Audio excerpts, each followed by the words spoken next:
तो गोलीय लेंस से संबंधित परिभाषाओं के अंदर अपने वक्रता केंद्र देखा, वक्रता त्रिज्या देखी, प्रकाश केंद्र देखा, द्वारक देखा, फोकस बिंदु देखा। नेक्स्ट जो देखना है अपने को वो देखना है फोकस दूरी। फोकस दूरी क्या होती है? देखो दर्पणों के अंदर फोकस दूरी को ध्रुव और फोकस बिंदु के मध्य जो दूरी थी उसको फोकस दूरी कहा था। अब यहां देखते हैं उत्तल लेंस के लिए फोकस दूरी।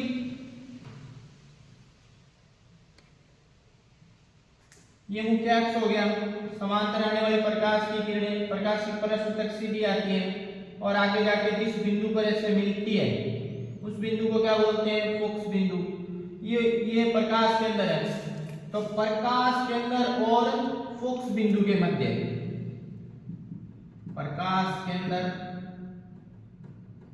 व फोकस बिंदु के मध्य की दूरी क्या कहलाती है? फोकस दूरी कहलाती है। इसी तरीके से अवतल लेंस के लिए हो गया, यहाँ ऐसे आएगी और पीछे ये बिंदु से मिलती है, ये प्रकाश के अंदर है, ये जो दूरी है ये क्या कहलाती है? फोकस दूरी कहलाएगी। वही संबंध फोकस दूरी व वक्रता त्रिज्या में संबंध जो है, तो फोकस दूरी वक्रता त्रिज्या की क्या होती है? आधी होती है। अब जो अपने को पढ़ना है, नेक्स्ट टॉपिक जो पढ़ना है वो है लेंसों से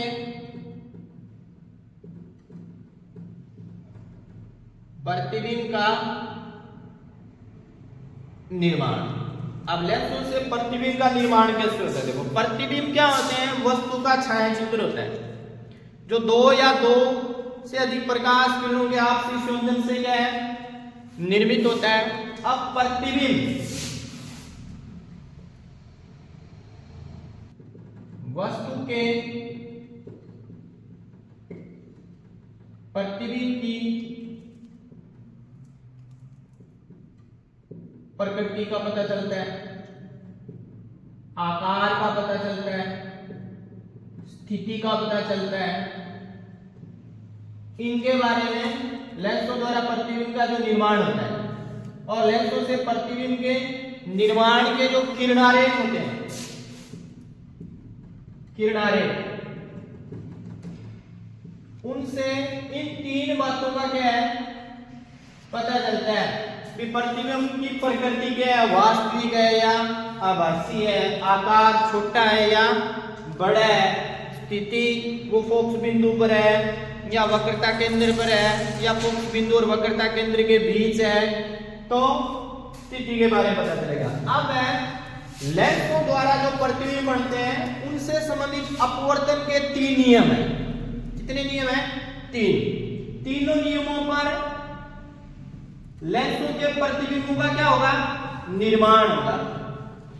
तो तीन नियम कौन कौन से हैं? देखो चित्र की सहायता से देखेंगे अपने।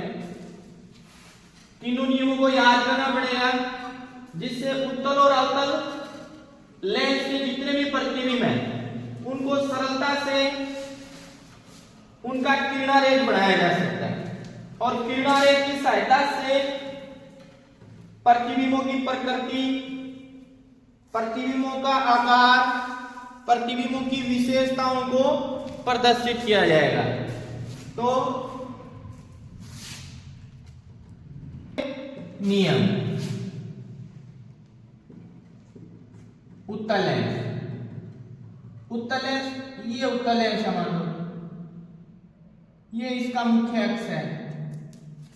अब पहला नियम क्या कहता है?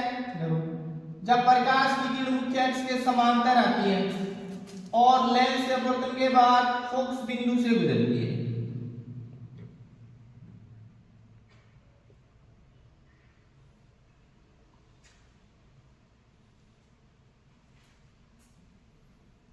दूसरा नियम देखो,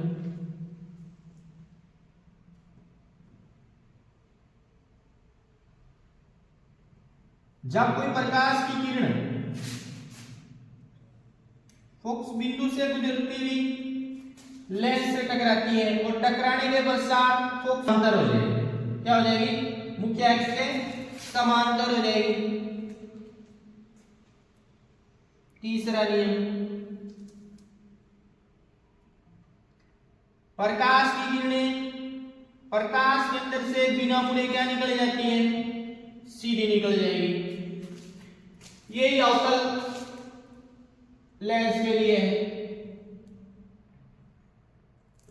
फर्स्ट क्या कहता है, देखो ये मुख्य अक्ष हो गया, आने वाली प्रकाश की किरणें मुख्य अक्ष के समांतर आती है और लेंस से गुजरने के पश्चात फोकस बिंदु से गुजरती हुई क्या होती है? पतित होती है।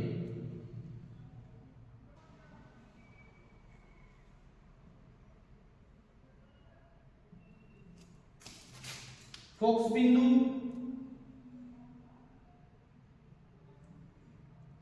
से टकराएगी तो टकराने के पश्चात क्या है? मुख्य अक्ष के क्या हो जाएगी? समांतर हो जाएगी।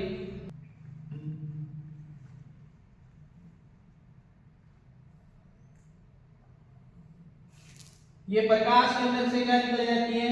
बिना मुड़े सीधी निकल जाएगी। ये अब लेंसों से अपवर्तन के लिए नियम है। पहला नियम क्या कहता है? देखो, जब प्रकाश की किरण मुख्य अक्ष के समांतर आती है, लेंस से गुजरने के पश्चात फोकस बिंदु से गुजरती है। 2 नंबर, जब प्रकाश की किरणें फोकस बिंदु से गुजरती हुई लेंस से टकराती है तो मुख्य अक्ष के क्या हो जाती है? समांतर हो जाती है। तीसरा, जब प्रकाश की किरणें प्रकाश के अंदर से गुजरती है तो वो बिना मुड़े क्या निकल जाएगी? सीधी निकल जाएगी। यही यहाँ है अवतल लेंस के लिए। समांतर आएगी, लेंस से गुजरने के पश्चात फोकस बिंदु से आती हुई प्रतीत होती है। ये फोकस बिंदु से गुजरती हुई जब लेंस से टकराती है तो वो मुख्य अक्ष से क्या हो जाती है? समांतर हो जाती है और प्रकाश के अंदर से बिना मुड़े क्या निकल जाती है? सीधी निकल जाती है। तो नेक्स्ट कक्षा से पहले आप इन तीनों नियमों का पूर्ण रूप से अभ्यास करें, जिससे उत्तल और अवतल लेंस के जो प्रतिबिंबों का निर्माण होगा वो इन तीनों नियमों पर आधारित है। अपने अवतल दर्पण के जो प्रतिबिंब पड़े थे 6 स्थितियों पर, वो सेम पड़ेंगे आप उत्तल लेंस में।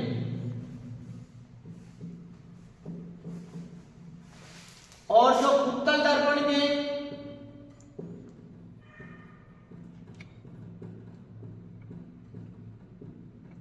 प्रतिबिंब पड़े थे 2 स्थितियों पर, वो पड़ेंगे आप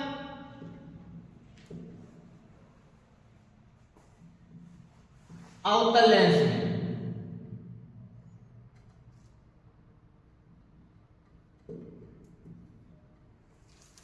तो नेक्स्ट कक्षा देखने से पहले इन नियमों का अभ्यास करें और एक बार अवतल दर्पण के जो प्रतिबिंब पड़े थे 6 स्थितियों पर उनको भी देखें और अवतल दर्पण के जो प्रतिबिंब पड़े थे उनका भी अध्ययन करें, ताकि जो आगे की कक्षा आपको सरल प्रतीत हो।